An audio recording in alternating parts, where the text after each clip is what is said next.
Hi everyone, welcome back. We've got a brand new story to share with you, so let's begin. My name is Miller. Sometimes the most devastating betrayals come from the people you've sacrificed everything to help. For years, I dedicated my entire life to caring for my disabled wife, restructuring my world around her needs and limitations.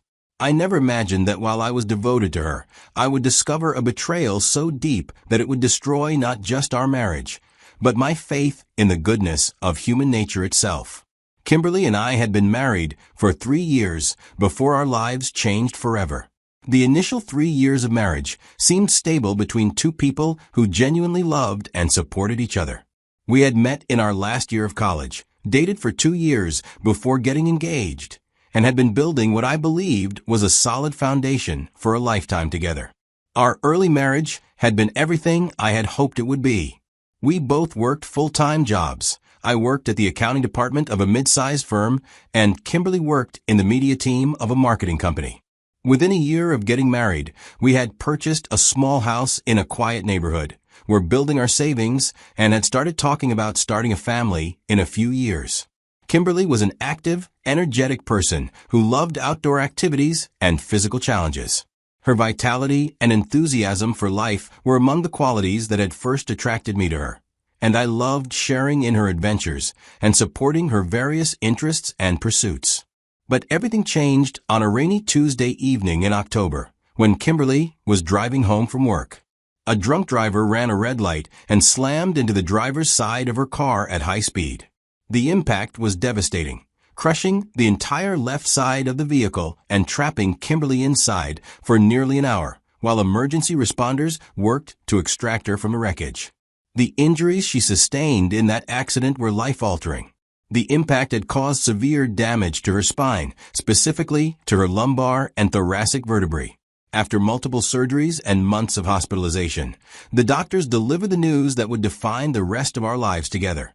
Kimberly would be permanently disabled, with limited mobility and chronic pain that would require ongoing management and care. The woman who had once hiked mountain trails and scaled rock faces was now confined to a wheelchair, dependent on others for many basic daily activities. The physical trauma was compounded by the emotional and psychological impact of losing her independence and having to completely reimagine her future. I made the decision immediately and without hesitation that I would be there for Kimberly through every aspect of her recovery and adjustment to her new reality. The woman I had married was still the same person inside, regardless of her physical limitations, and I was committed to supporting her through this incredibly difficult transition. The months that followed the accident were a crash course in caregiving that I had never expected to need. I learned how to assist with transfers from bed to wheelchair, how to help with personal hygiene when her mobility was limited, how to manage her medications and pain management routine, and how to adapt our home environment to accommodate her wheelchair and other mobility needs. I also had to completely restructure my work schedule and career priorities to accommodate Kimberly's care needs. I negotiated with my employer to work from home several days a week, reduced my hours when necessary for medical appointments, and took on additional responsibilities at home that Kimberly could no longer handle independently. The insurance settlement from the drunk driving accident provided some financial support, but it wasn't enough to cover all the ongoing medical expenses, equipment needs, and home modifications required for Kimberly's care. I found myself working extra hours when possible to supplement our income, often staying up late to complete work projects after spending the day focused on Kimberly's needs. But I didn't resent these sacrifices because I loved Kimberly and wanted to do everything possible to help her adapt to her new circumstances and maintain the best possible quality of life. I saw my role as her caregiver as an extension of my commitment as her husband, and I approached it with the same dedication I brought to any important responsibility. The physical modifications we made to our home were extensive and expensive. We installed ramps at all the entrances, widened doorways to accommodate her wheelchair, renovated the bathroom with accessible fixtures, and converted our guest room into a main floor bedroom so Kimberly wouldn't have to navigate stairs. Every aspect of our living space had to be reconsidered through the lens of accessibility and safety. Beyond the physical adaptations, the emotional and psychological adjustments were equally challenging. Kimberly struggled with depression and anger about her situation, which was completely understandable given the magnitude of the changes she was facing. She grieved the loss of her former physical abilities and independence, and some days were much harder than others in terms of her emotional state and outlook. I tried to be as supportive and understanding as possible during these difficult periods, recognizing that her frustration and sadness were natural responses to trauma and loss. I encouraged her to work with a therapist to process her emotions, and I attended counseling sessions with her when she felt it would be helpful. The social isolation that often accompanies disability was another challenge we had to navigate together. Many of Kimberly's former activities and social connections were no longer accessible to her, and she had to find new ways to engage with the world and maintain relationships with friends and family members. I became not just her caregiver, but also her primary social connection and emotional support system. This was a role I was willing to take on, but it was also emotionally and physically exhausting to be responsible for so many aspects of another person's daily life and well-being.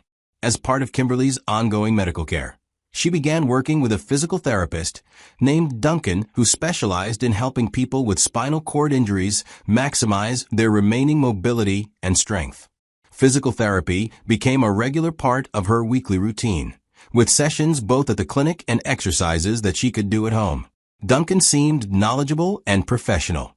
After a few weeks of this therapy, Kimberly appeared to be making some progress with her strength and mobility under his guidance. I was grateful that she had access to specialized care that might help improve her quality of life and independence over time. The therapy sessions provided Kimberly with goals to work toward and a sense of progress that was important for her mental health. She would often come home from sessions with Duncan feeling more optimistic and motivated, which was a welcome change from the periods of depression and discouragement that had been common in the first years after her accident. I encouraged Kimberly's commitment to physical therapy and supported her attendance at sessions, often rearranging my own schedule to provide transportation when needed. The therapy seemed to be one of the few bright spots in her otherwise challenging daily routine, and I was happy to see her engaged with something that brought her hope and a sense of purpose. Over the years, I had settled into the routines and responsibilities of caregiving while trying to maintain some semblance of normal life and relationship dynamics. It wasn't easy, and there were many days when I felt overwhelmed by the constant demands and the weight of responsibility for Kimberly's care and well-being. But I had made a commitment to our marriage and to her, and I believed that supporting each other through difficult times was what marriage meant. I had promised to be there in sickness and in health, and I was determined to honor that commitment regardless of how challenging it became. 5 years after this accident, we had developed what I thought was a functional routine that balanced Kimberly's care needs with maintaining our relationship and my ability to work and support us financially. While our lives were very different from what we had originally planned, I believed we were making the best of a difficult situation. On what started as an ordinary Saturday afternoon, I decided to wash our car in the driveway. It was a beautiful spring day, and I thought some time outside working with my hands might be relaxing after a busy week at work. Kimberly was inside the house, and I had set up everything I needed for a thorough car wash. I was enjoying the simple, meditative task of cleaning the car and taking my time to do a thorough job. The warm sunshine and physical activity felt good after spending most of the week indoors at my desk or focused on indoor caregiving tasks.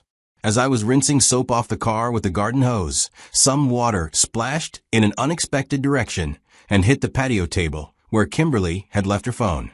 I immediately went over to check on the phone, concerned that water damage might cause problems with a device that was so important for her daily communication and independence. When I picked up the phone to dry it off, I could see that water had gotten inside the case, and the screen was behaving erratically. I wiped it gently with a dry towel, trying to remove as much moisture as possible, but the phone kept operating itself, opening apps and scrolling through screens without any input from me. I brought the phone inside to Kimberly and explained what had happened, apologizing for the accident and the potential damage. She was understandably concerned about the phone since it was such an important tool for her daily life, especially given her mobility limitations. We agreed that I should take the phone to a repair technician as soon as possible to see if the water damage could be fixed or if the internal components needed to be replaced. Kimberly's phone contained important contacts, medical information, and apps that she relied on for various aspects of managing her daily routine. I found a highly rated electronics repair shop that specialized in water damage and took the phone there first thing Monday morning. The technician explained that water damage could be unpredictable and that they would need to disassemble the phone, clean all the components, and test everything to determine what could be salvaged. The repair process took several days, during which Kimberly had to rely on our landline and my phone for essential communications. While this was inconvenient, we managed the temporary arrangement and waited to hear back from the repair shop about whether the phone could be fully restored. When I picked up the phone from the technician, he explained that they had been able to clean and repair most of the internal components and that the phone should function normally again. However, he recommended that I test all the functions and apps to make sure everything was working properly before considering the repair complete. I brought the phone home and began going through it systematically to confirm that everything was working as it should. I checked the basic functions like calling and texting, tested the camera and various apps, and made sure that Kimberly's important information and settings had been preserved through the repair process. As I was scrolling through different functions and apps to test them, I stumbled across something that Kimberly never thought I would see.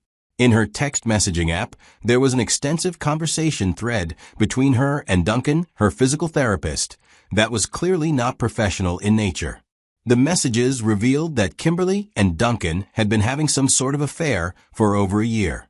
The conversations were intimate and romantic, filled with expressions of love and desire that made it clear their relationship had progressed far beyond the professional boundaries that should have existed between a patient and healthcare provider. But what made the discovery even more devastating was learning the extent of their betrayal. The messages revealed that they had been meeting at our home, in my bedroom, when I was away at work or running errands. While I was out earning money to support our household and pay for Kimberly's care, she was using our marital bed to conduct an affair with the man I was paying to help her recover from her injuries. The timeline of messages showed that this had been going on for more than a year, meaning that Kimberly had been systematically deceiving me while I was dedicating my life to her care and support. Every day that I had worked to accommodate her needs and provide for her comfort, she had been planning and conducting this betrayal. Reading through the messages was like having my heart ripped out of my chest. The woman I had sacrificed everything to care for, the woman whose life I had completely restructured my own around, had been conducting a secret relationship with another man using the very resources and support I was providing.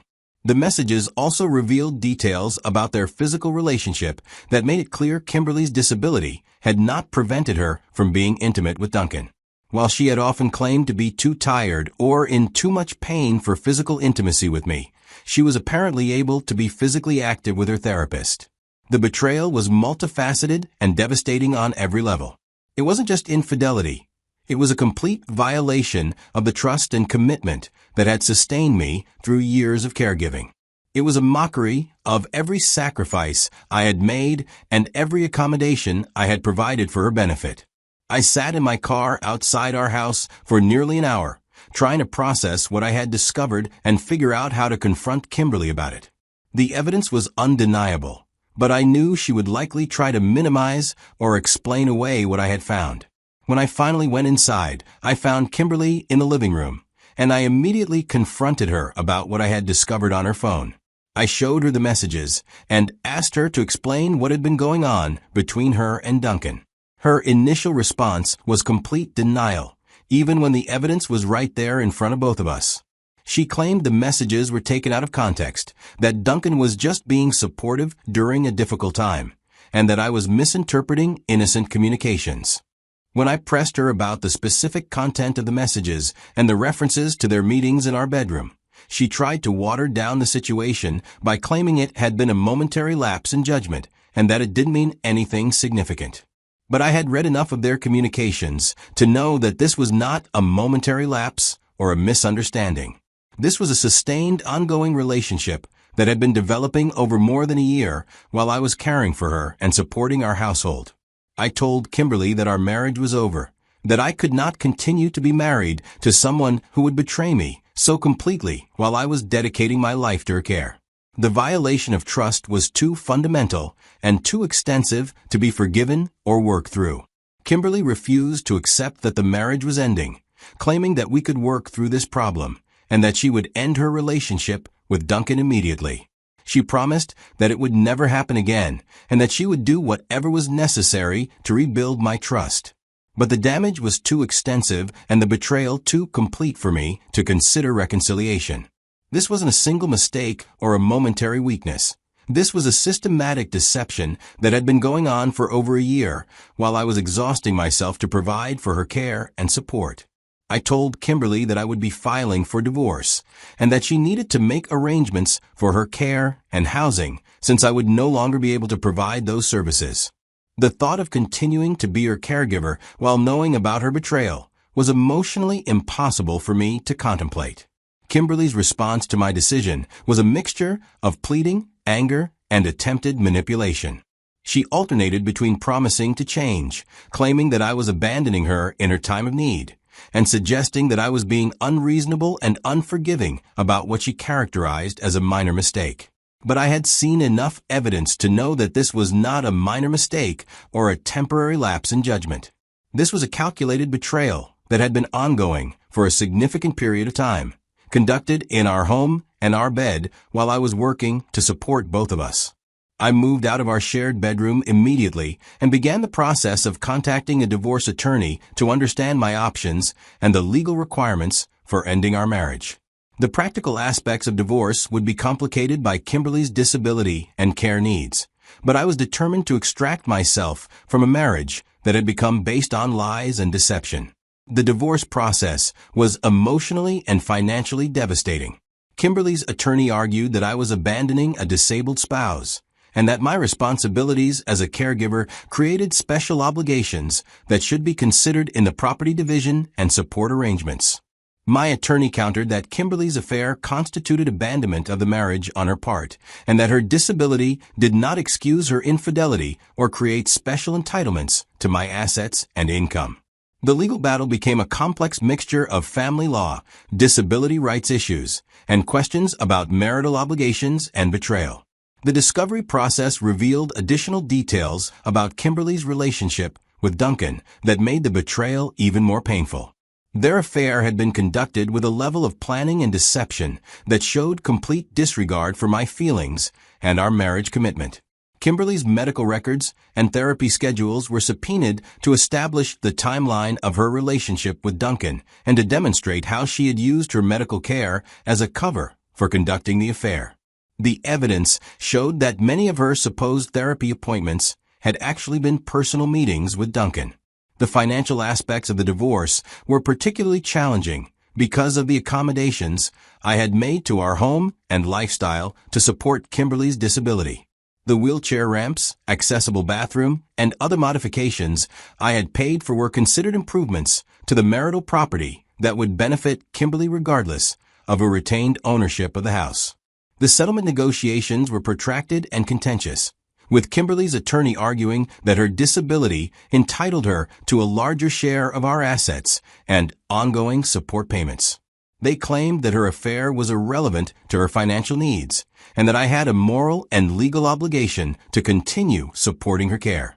My attorney fought these claims, arguing that Kimberly's betrayal had violated the fundamental basis of our marriage, and that her disability did not excuse her conduct or create special entitlements to my assets.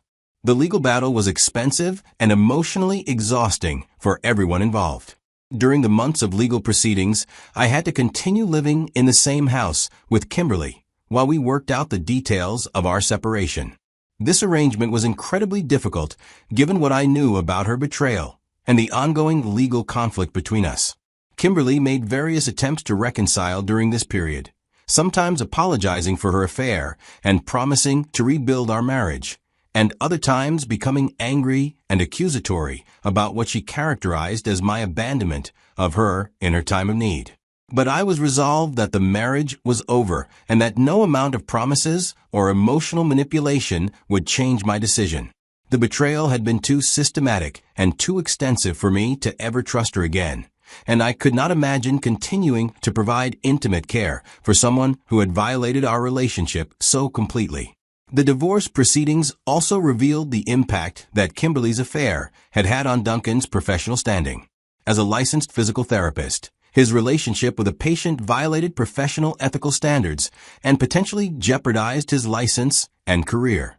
When the affair became known through the legal proceedings, Duncan faced professional discipline from the state licensing board and potential termination from his employer. The consequences of their relationship extended beyond just our marriage to affect his professional reputation and livelihood.